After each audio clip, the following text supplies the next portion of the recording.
Humanistic approach came into existence as a rebellion against psychodynamic and behavioristic school which focused on forces external to human control as precursor of personality.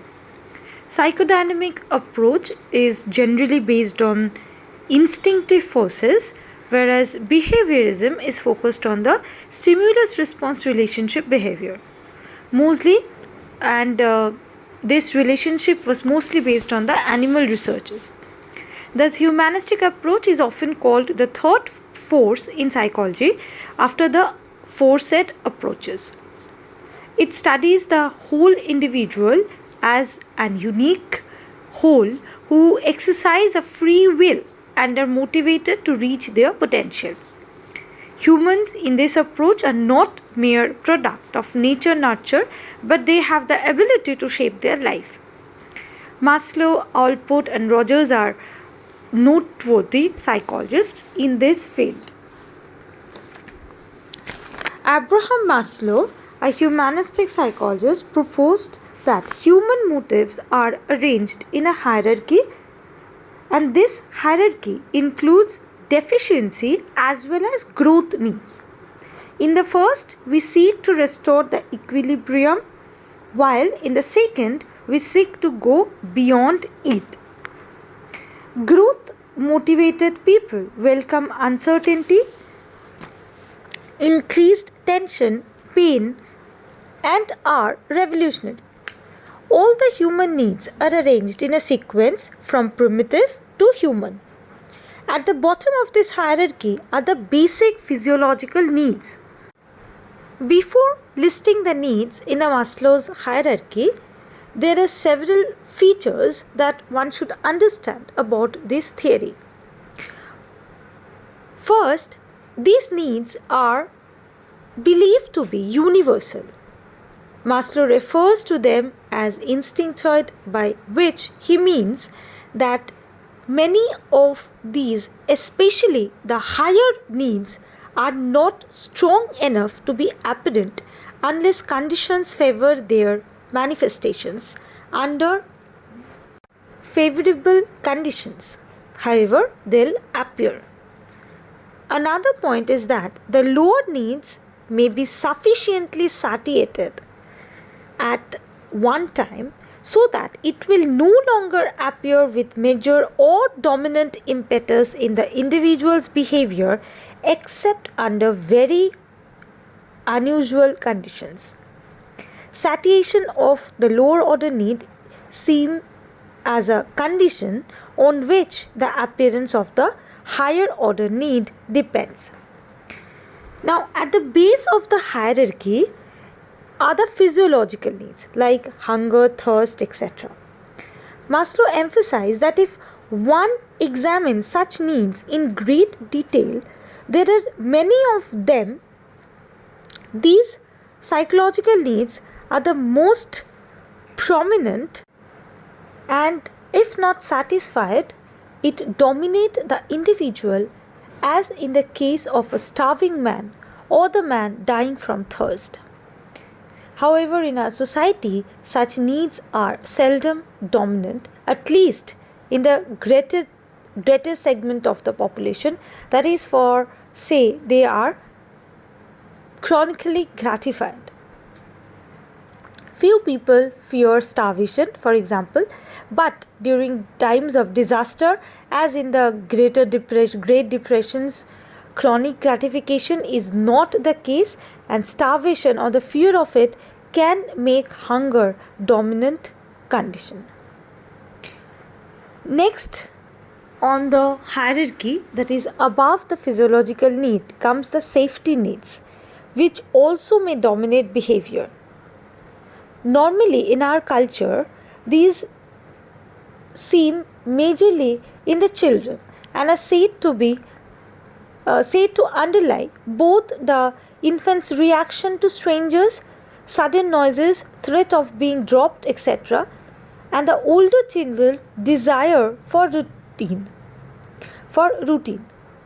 Various security measures which adult takes, such as termed deposits, the savings, the tenured positions, all sorts of insurance are seen as means of providing safety from the kinds of things which would upset their security or which have the potentiality to upset their security. Above the safety needs is the belongingness or love needs, which arise when the physiological and safety needs are relatively satisfied. These needs, Maslow says, are often frustrated in our society and are common basis for maladjustment and psychopathology. Above belongingness needs, we have the esteem need. Now, esteem need represent the need or the desire for a stable, firmly based, usually high evaluation of themselves for self-respect or self-esteem and for the esteem of others. There are really two subsets of needs in this category. One is the desire for strength, for achievement, for adequacy, for mastery and competence, for confidence in the face of the world, and for independence and freedom. In the second, the desire for reputation or prestige. So, esteem need basically is of two types. In first case, it is because it is the confidence, the mastery, the competence that we need, and in the second type, that is we desire for a reputation or a prestige, a recognition from the society, status, dominance. It is emphasized that regard of the others must be a desired one.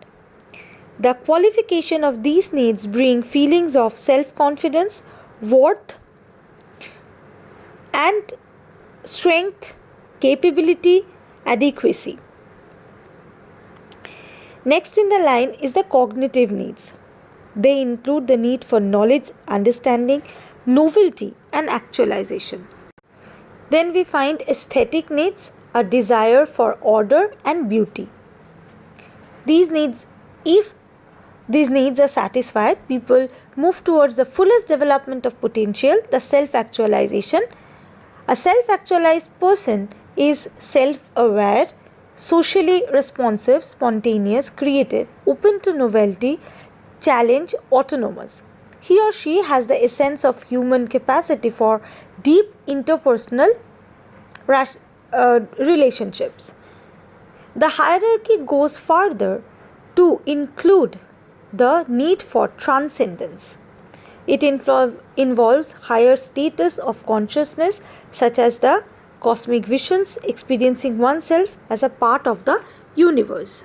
Now, in this need hierarchy, we can see that the basic needs are those that are the deficiency needs, and the higher needs are the growth needs. Why? Because those needs are for our self growth, our growth that are the route to the way so that we can be self-transcended. We can reach that level of self-actualization and move towards self-transcendence. Now, Maslow actually presents a list of 15 characteristics of the self-actualized person, and he devotes a special attention to a few of them. All these characteristics represent empirical findings from Maslow's study of self-actualizing people. Unfortunately, it tells us little about the nature of this sample or the methods used in studying these people. Furthermore, several of the characteristics overlap with one another. The 15 characteristics that he found to be important will be discussed. The first is more efficient perception of reality and more comfortable relation with it. This means that the self-actualized people readily detect falseness and spuriousness in other people and judge people accurately. They also distinguish far more easily than most of fresh, concrete and ideographic from the generic, abstract and rubricized. Therefore, they live closer to reality and to nature than most people do. They also tolerate uncertainty and ambiguity more easily than do others. So they are more how can we say, they are actually more mindful to the reality, to the surrounding.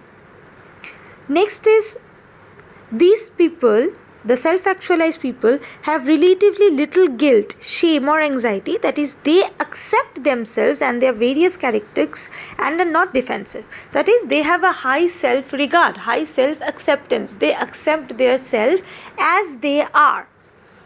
Then is spontaneity.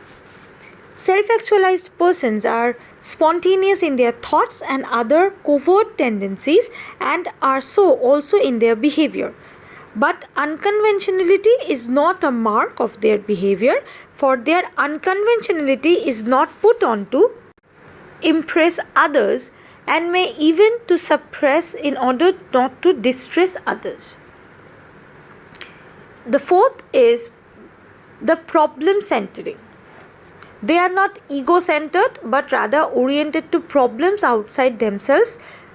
Like, for an example, if somebody shouts on them, a self-actualized person, for example, just think of it ki the mother is a self-actualized person, the kid comes back and shout at the mother.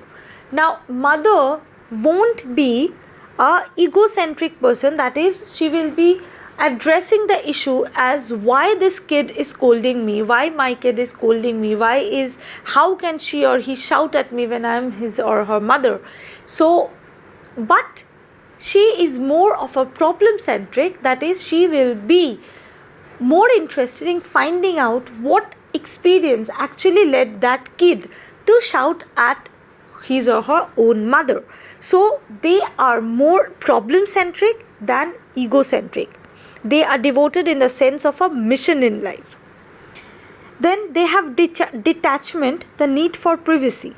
They do not mind solitude and even seek it. Their objectivity is an expression of their detachment. That is, they are not overpowering. They have a high self-acceptance. They accept their need for privacy, and at the same time they also respect the need for privacy for others also.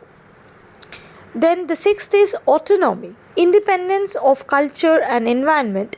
They have relative independence of their environment, as prior characteristics would suggest. As you can say, they are more mindful of the situations, they are more problem centric, they are more self-acceptance, they have more self-acceptance, so they are actually independent of their cultural or environment. That is, if an age-old belief system is there in the culture, that won't be a precursor of his or her behavior. He or she thinks uniquely or rationally independent of the cultural beliefs.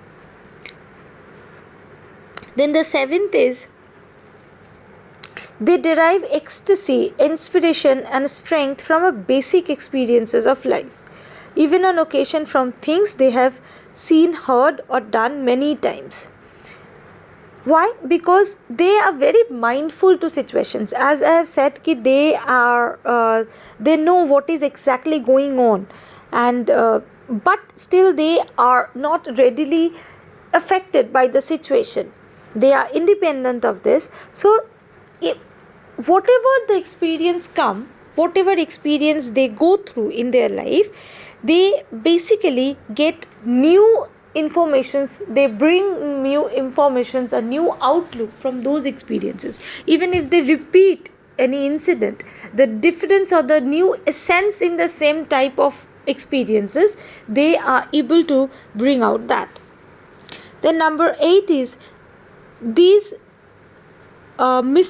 they have a mystic experience or oceanic feelings, and these experiences may arise in a variety of settings.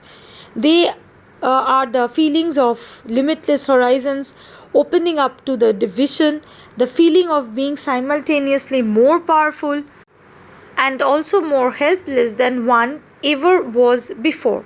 The feeling of great ecstasy and wonder, and the loss of placing in time and space, with finally the conviction that something extremely important and valuable had happened. So they have that kind of feeling, that ecstasy, that feeling. They are actually very much aware of each and every feeling that they actually have, and they enjoy each and every moment and each and every difference in the feelings that they experience. Then it is they have a feeling of identification, sympathy, and affection for the mankind, even though the self-actualized person is troubled by the many shortcomings of the species. That is, they have a high, not only they have self-regard, but they have a regard for every other person in the universe. These people are very deep and profound and are present usually with only a few rather than with many individuals. Such hostility as is basically reactive to the situation rather than chronic. So they basically are more a private person, as they have a very profound and deep type of relationship patterns. So they do not have many individuals very close to them. It's not like a real hostility that they show, but they actually enjoy a small circle. Then 11th is they respect people and can learn from them and relate to them irrespective of birth, race, blood, family, etc. 12th is the self-actualized persons, they discriminate ends or what they are striving for from the means for accomplishing ends to an extent that most people do not. On the other hand, they can often enjoy the means or instrumental behavior leading to an end which more impatient persons would dislike. Like, now this reminds me of a meme. I recently saw a meme, I guess, or it was a wallpaper, I don't remember. There it written that somebody is asking Pooh, what is more important to you, the company, the journey, company or the journey?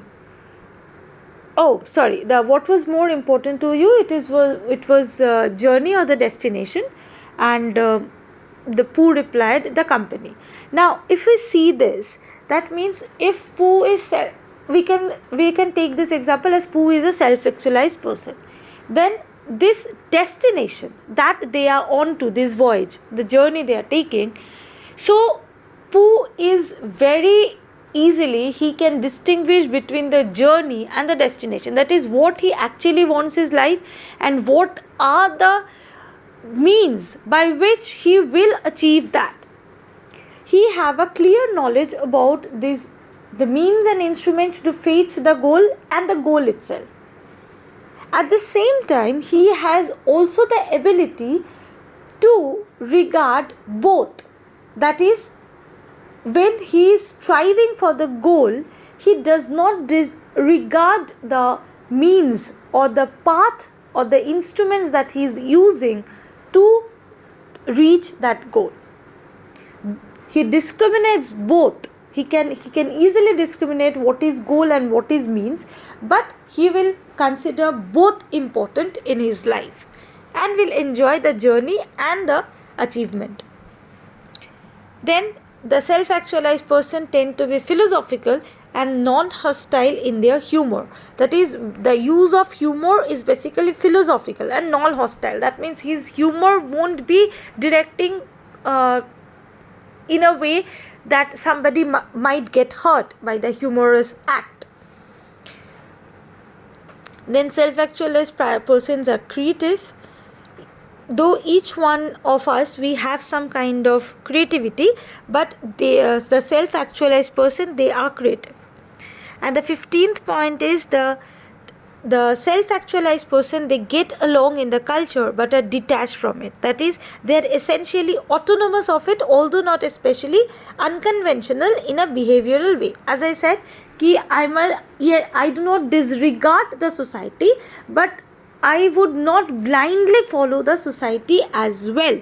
I am autonomous and I enjoy that independence, that freedom of thought in my rational thinking, in a way that I am practicing a detachment in attachment.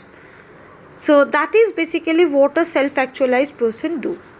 So this was the personality theory that was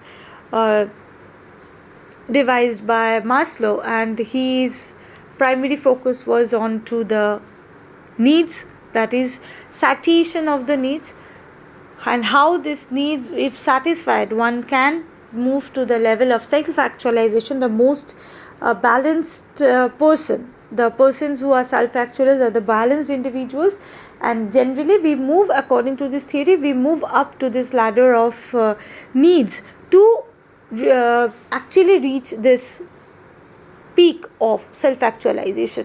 And in this self-actualized person generally develop this kind of characteristics, this 15, the most important characteristics, those he mentioned in his theory. So this is all about Maslow's humanistic theory. I guess it's clear to you, but if you have some doubts, you can obviously get in touch with me. Thank you, class.